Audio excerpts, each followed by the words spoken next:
to present the keynote speech of our presentations.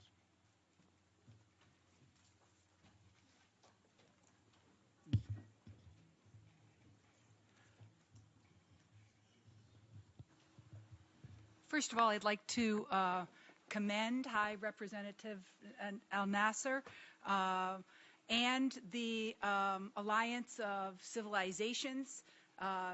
12 years ago it was, I had the opportunity to participate in my first gathering of this international community and see the depth of your commitment to exploring media and information literacy as a means of countering mistrust, misunderstanding, and actually promoting global understanding.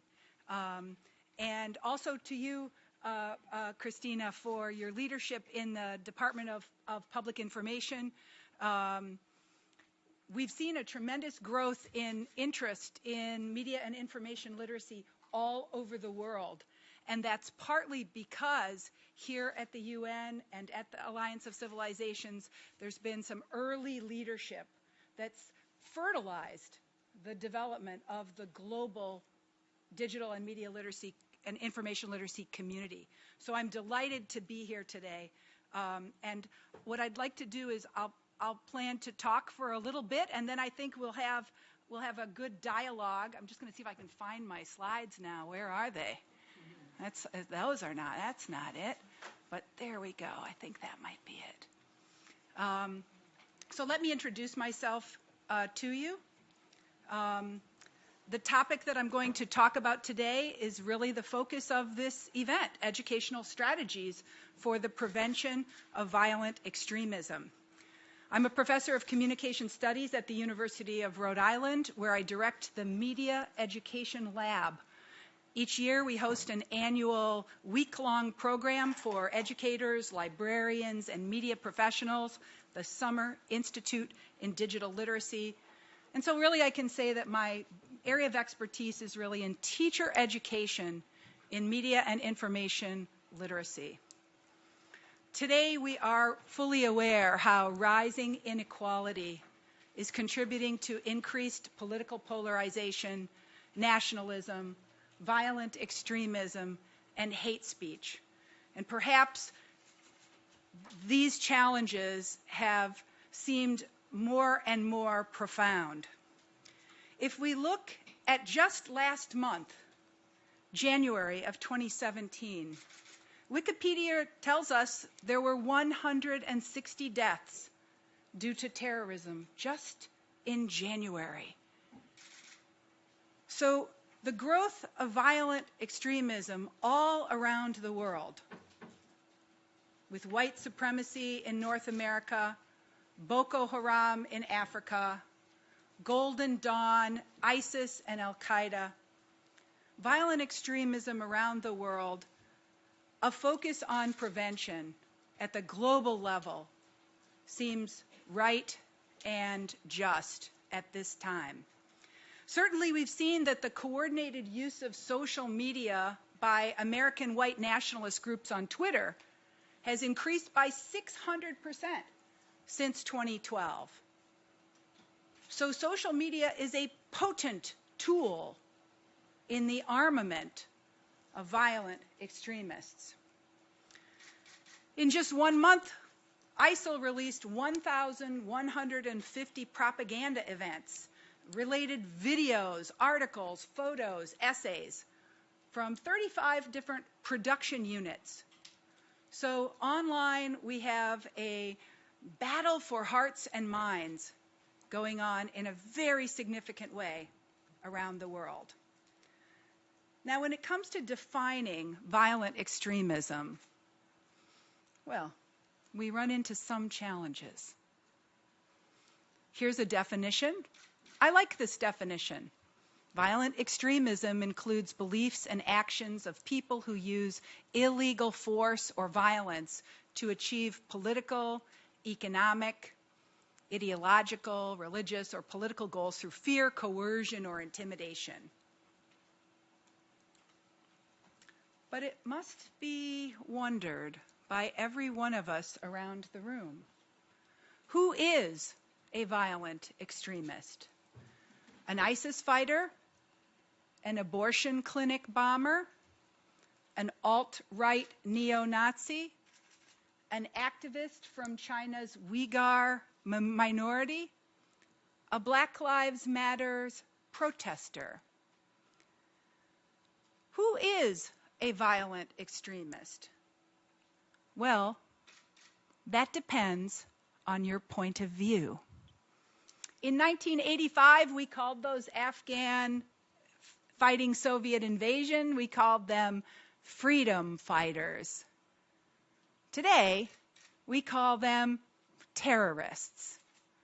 So let's situate our discussion of violent extremism within a context that acknowledges that how we define it depends on where we sit, and our stakeholder positions shape our understanding of these practices. That being said, let's talk a little bit about how media and information literacy can prevent violent extremism. 3 points must be made to frame up the value of media and information literacy. First is the fundamental idea that media and information literacy involves questioning all forms of authority. Sometimes when people are asked they say, Renee, define media literacy for me. I say, well, it involves asking critical questions about what you watch, see, listen to, and read. Media literacy involves a critique of textual authority, that is, the representational objects we use to communicate. But by definition, it invites us to disrupt the text through alternative interpretations. In learning to critically read media messages, citizens develop their ability to gather accurate and relevant information about their society and to question authority, both textual authority and, by implication, institutional authority. So that idea of the power of questioning is at the heart of why media and information literacy is so fundamentally linked to the liberal arts and the practice of liberal learning. Media and information literacy has to be understood as a civic competency. Really, even as far back as 1985, Len Masterman, author of Teaching the Media, one of the earliest scholarly books about media literacy education, he noted that media education is an essential step in the long march toward a truly participatory democracy, and that widespread media literacy is essential if all citizens are to wield power, make rational decisions, become effective change agents, and have effective involvement with the media. So finally, media and information literacy encourages people to be agents of social change. Because when people have digital and media literacy competencies, they recognize personal, corporate, and political agendas. They're empowered to speak out on behalf of missing voices and omitted perspectives in our communities. By identifying and attempting to solve problems, people use their powerful voices and their rights under the law to improve the world around them. So these 3 foundational ideas drive the values of media and information literacy. When we're invited to explain the big theoretical ideas of media literacy, we often identify these key concepts. A media literate person recognizes that people interpret messages differently, depending on our cultural backgrounds and our life experiences, that we all might go to the same movie, but we have different interpretations of that movie because we're different as individuals. Media literate people recognize that messages are representations.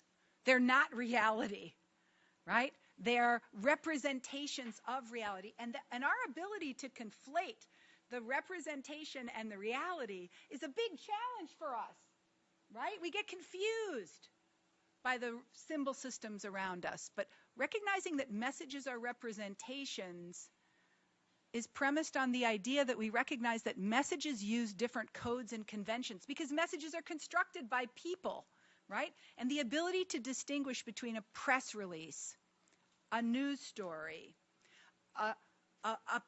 propaganda, advertising, a blog post, recognizing how messages take different shapes and forms and use different codes and conventions really helps strengthen the processes of interpretation. Messages influence our attitudes and behaviors. Of course, that's why we're here at the United Nations, right? A belief that communication and information can change behavior, can affect attitudes, can lead to global understanding. And of course, a media literate person recognizes that messages have economic and political power, that they're constructed within a context where some voices and some ideas get a lot of attention, and other voices and other messages get very little. Because messages are constructed within a political economy. In this sense, the political economy of the mass media is being disrupted right now by the rise of social media and digital culture. And that's a very exciting but a very scary time as power hierarchies are being disrupted. Another way of thinking about media and digital literacy comes from our friends in the digital literacy community. I'm showing a slide right now from the work of Doug Belshaw. He says it's wise for us to think about digital and media and information literacy as a set of competencies that involve cultural competencies, cognitive competencies, constructive, being able to make media, communication competencies, but also the soft skills of being confident in your ideas, in using your creative skills, in that critical thinking component and that civic engagement. So as we've expanded the concept of literacy to include not just reading and writing, not just speaking and listening, but also layered onto that, these new competencies essential for success in 21st century culture. We feel like educators have a bigger and more interesting challenges than ever before. So in most of the scholarly literature, 6 criteria are identified in order for media and information literacy to thrive. There need to be curriculum standards and frameworks, teacher education and professional development, professional networks for information sharing, curricular resources, instructional strategies and materials, supportive implementation climate, and support for program evaluation and research on effectiveness. Because of the growth in the media and information literacy community, we are seeing some progress around the world on these elements, although their implementation varies from country to country. And it is very important to respect the diverse ways in which media and information literacy will look differently in different countries, depending on the education system, the media system, and the cultural climate. For today's talk, I'm only going to talk about this one slice. I'm only going to talk about curricular resources, instructional strategies, and materials, because in only 30 minutes or so, I can't address the whole big basket of challenges. So I want to talk about what instructional strategies are effective as media and information literacy may help prevent violent extremism. I'm going to talk about 5 strategies today about how educators are building awareness of media messages about violent extremism, how they're critically analyzing how violent extremism is presented in both entertainment and in nonfiction media, how they're helping learners to recognize propaganda and hate speech, how educators are using opportunities to help children and young people form authentic relationships with people from other countries, and how educators are helping learners to use the power of communication to speak out. Let's talk about the first one. Build awareness of media messages about violent extremism. I've posted here two slides from the Media Education Lab website of curriculum materials that we offer. You'll see on the left, we offer a workshop for Iranian youth with lesson plans to explore issues of identity and representation. And then we have also worked with elementary students who explore the representation of the people and cultures of the Middle East in media. This project with elementary students was inspired by my experience of going to the inaugural conference of the Alliance of Civilizations, and was very delighted to receive support from the Alliance and Jordi Torrent in developing that set of materials for elementary students. So here's a slide that just gives you a sense of what happens when you start talking about how Iranians are represented in mass media, for example. You instantly find yourself in conversation with students about stereotypes. What is a stereotype? How do stereotypes shape and limit our thinking? How are stereotypes represented through image, language, and sound? Here's a slide from another excellent curriculum developed by Project Look Sharp at Ithaca College in New York. A marvelous curriculum called Media Construction of the Middle East. And here's a lesson plan called Freedom Fighters or Terrorists, where students review Afghanistan's history. They understand the shifting historical context for U.S. views of the Mujahideen during the Cold War and after 9/11. They recognize the power of language to bias impressions, and they analyze credibility, bias, and truth in documentary films. What's marvelous about this curriculum is that the lesson plans are superbly designed, video clips available, and for, in this case, high school learners, this is this fits perfectly within the context of a world history class. So when teachers say, how do I make time for media and information literacy? You say, well, do you teach a course in global history?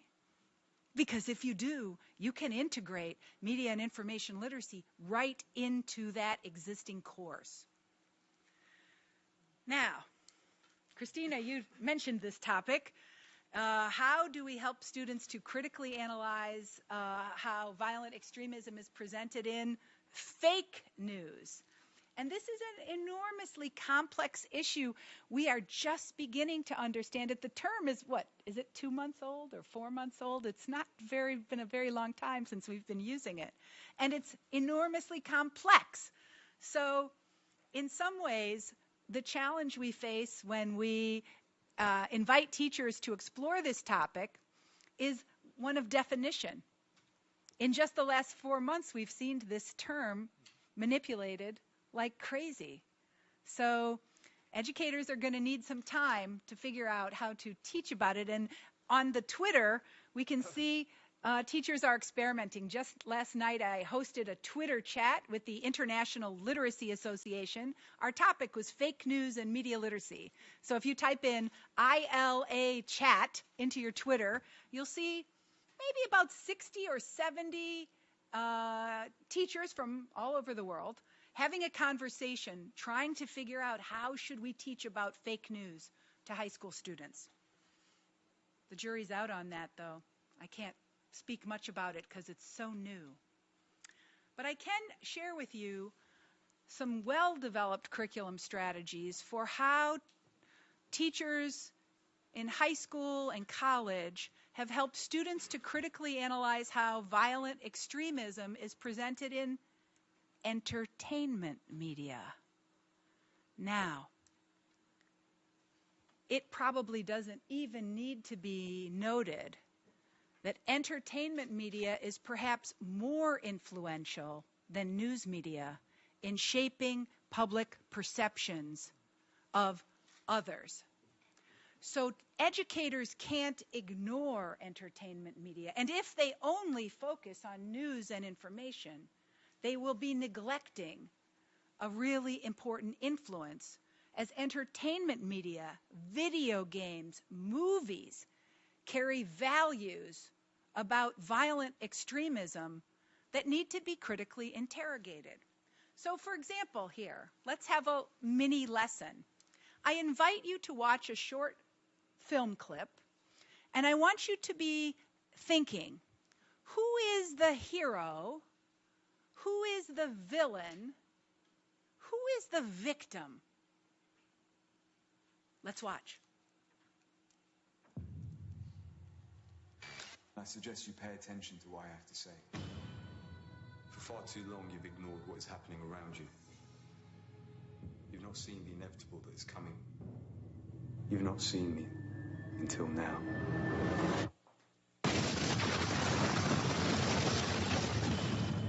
London, a city under siege. I want you to find who's responsible and stop him in whatever way you feel fit. You would kill anyone you put in front of me.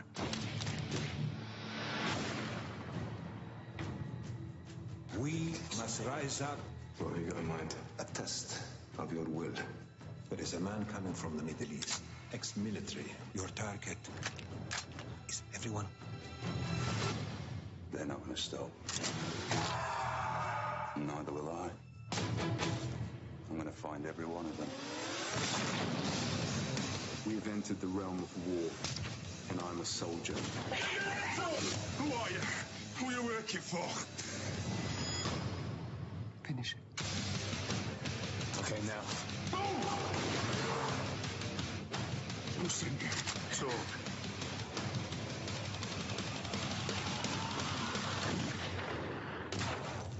Our job is to do what's right. An eye for an eye, yeah?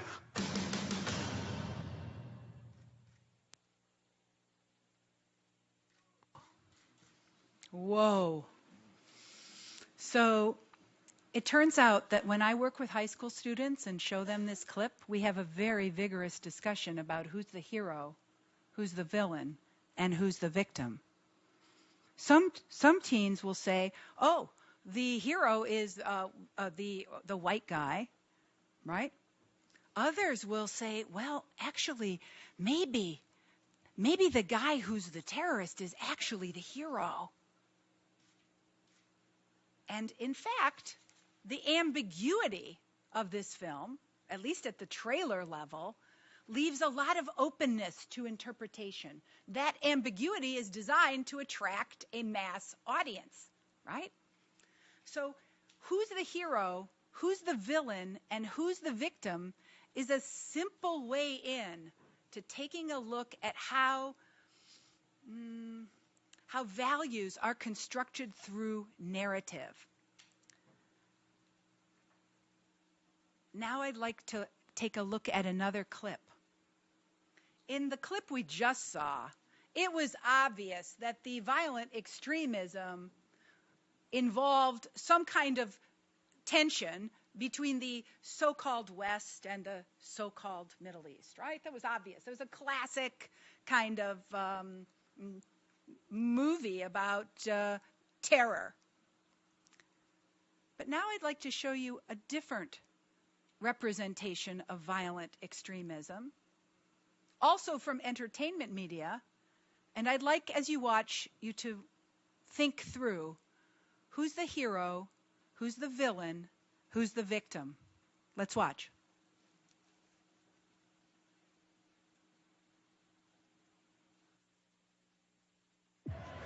Women should not exercise judgment in political affairs. If we allow women to vote, it will mean the loss of social structure. Vote for women! Fight for women! Vote for women! Thumbs up. You work at the laundry? Part-time from when I was 7, full-time from when I was 12. We meet Mondays and Thursdays if you're interested. You a suffragette, Mrs. Elliot? I consider myself more of a soldier. As Mrs. Pankhurst says, it's deeds, not words, that will get us the vote. We've identified weaknesses in their ranks. We're hoping one of them will break. They're saying she's to speak. This is a deliberate escalation. This has to stop.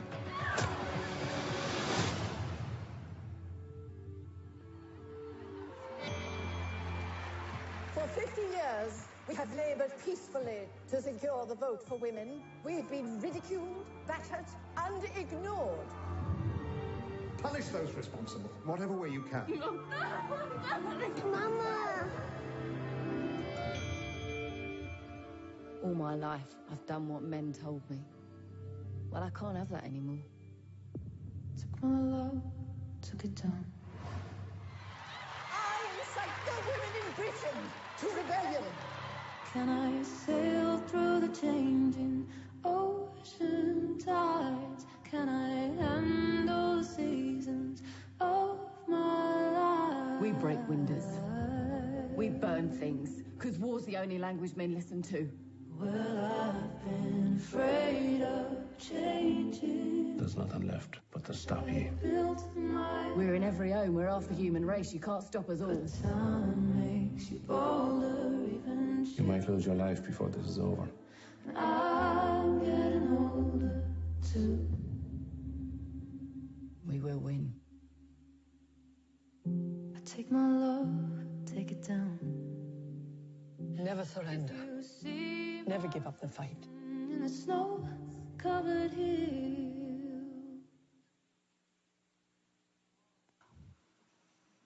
Whoa. This is a very sympathetic portrait of a violent extremist. This helps us see the violent extremist as herself a victim who is standing in the position of using violence as a means of last resort. We're invited to take a completely different perspective on the issue of violent extremism in this sympathetic portrayal of justified violence. Students at the high school level and college level have vigorous discussions about how this film is constructed to create sympathy for the terrorist. And that opens up conversations to think about sympathy for the terrorists today. That's a powerful learning experience for young people. Looking at violent extremism, how it's presented in entertainment media, and how it's constructed to activate our feelings. Now, the reality of it is we are in a culture right now where discourses of dehumanization are affecting how we think about and treat each other as human beings. And that's why it's important for the third educational strategy to recognize propaganda and hate speech. I was so proud to be able to develop this educational interactive. You can go take a look at it at mindovermedia.tv. Let me introduce it to you here. Today, propaganda is inescapable. In a world saturated with media messages, propaganda can be found in information, news, advertising, or entertainment. And sometimes it's easily recognizable. Other times, propaganda can be subtle. Are you more powerful than propaganda? The Media Education Lab introduces Mind Over Media, an online platform for understanding 21st century propaganda. At this website, you can view and discuss examples of propaganda in print, video, or digital forms. You can exchange opinions about the potential benefits and harms of media messages.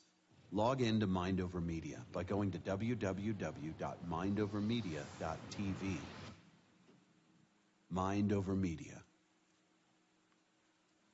So Mind Over Media is a crowdsourced gallery, which means anyone from any part of the world can upload examples of contemporary propaganda that they find on their Facebook, their Instagram, their social media, or on YouTube. So there are about 700 examples from all over the world right now. And when you get to the website, you're invited to rate the example of propaganda. Here's a political cartoon. How would you rate this political cartoon? Is this beneficial or harmful propaganda? You see it features Paris in the viewfinder, and then all those other countries somehow not getting attention.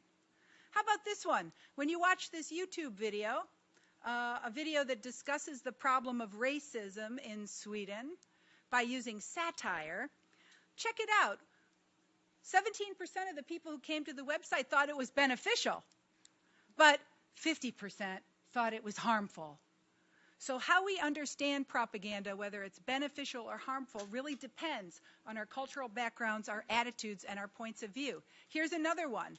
A video basically from a media group comprised of foreign Islamic state fighters. Again, most of the people at our website found it harmful, but not everyone, right? So here's Zach and Alyssa. When they were responding to that example, they contributed their comment, right? And they're showing some evidence of appreciating the complex motivations that affect people to engage in terrorism.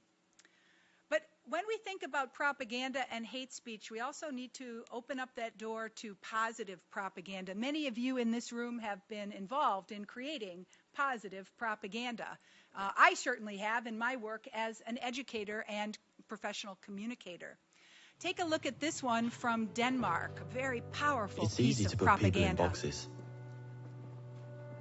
There's us, and there's them. The high earners, and those just getting by. Those we trust, and those we try to avoid. There's the new Danes, and those who've always been here. The people from the countryside, and those who've never seen a cow. The religious, and the self-confident. There are those we share something with, and those we don't share anything with. Velkommen. Jeg kommer til at stille jer nogle spørgsmål i dag. Nogle af dem kan godt være lidt personlige, men jeg håber, I vil svare ærligt på dem. Hvem herinde i rummet var klassens klovn? Who among us was the class clown?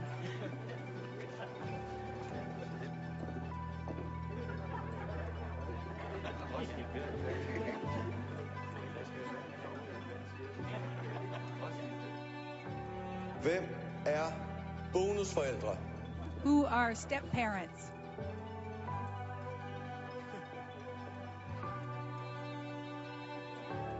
And then suddenly, there's us. We who believe in life after death. We who've seen UFOs. And all of us who love to dance. We who've been bullied.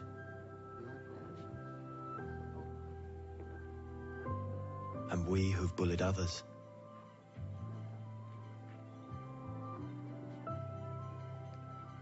And then there's us, the lucky ones who've had sex this past week. We who are broken-hearted. We who are madly in love. We who feel lonely.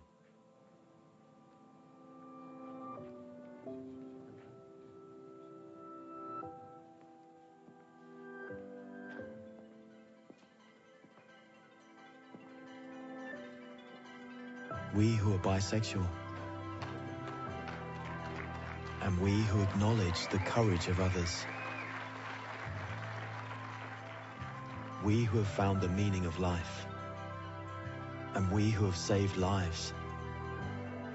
And then there's all of us who just love Denmark. So maybe there's more that brings us together than we think. TV2 Denmark. All that we share. So the power of communication and information have a tremendously beneficial role to play in helping address the issues of global cultural understanding and making the human connection. And when I've been at the Alliance of Civilization meetings, there's a lot of really important programs that are trying to build those bridges, like SOLIA. In fact, the ability for educators to form authentic relationships with people from other countries is embodied in a project that we did between middle school students in California and Turkey. We did it with no money at all. We did it by using a social media network that just let the kids talk to each other. The Turkish kids were learning English, the American kids were learning about social studies, and they exchanged hundreds and hundreds of posts asynchronously because of the time difference. They shared spontaneous information about each other's countries, and that built tremendous respect and trust and understanding. Other projects like the Civic Media Project, with that new book out from MIT Press, the Media Education for Equity and Tolerance Project, which has just been funded by the European Commission, and of course, your own Plural Plus initiative, a tremendously important project, as evidenced by this marvelous video. I'm just going to show the first minute here. Really using the power of communication to speak out about one's cultural reality and promote understanding through film.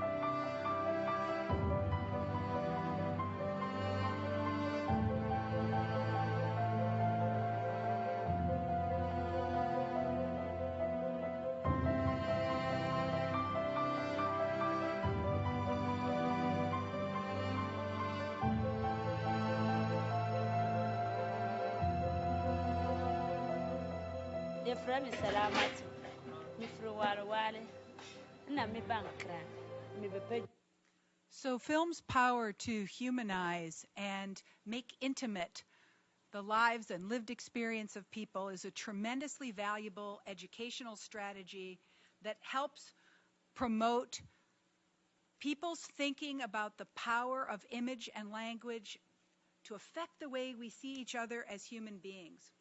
So now I've just identified the 5 instructional strategies that make media and information literacy a very powerful tool. I haven't talked at all about teacher education or information sharing. That's for another day, right? But I hope I've demonstrated that media and information literacy education advances critical thinking, reduces political polarization, and inspires civic engagement. That's because I think, as we all understand, the highest result of education is tolerance. Thanks very much for having me here today.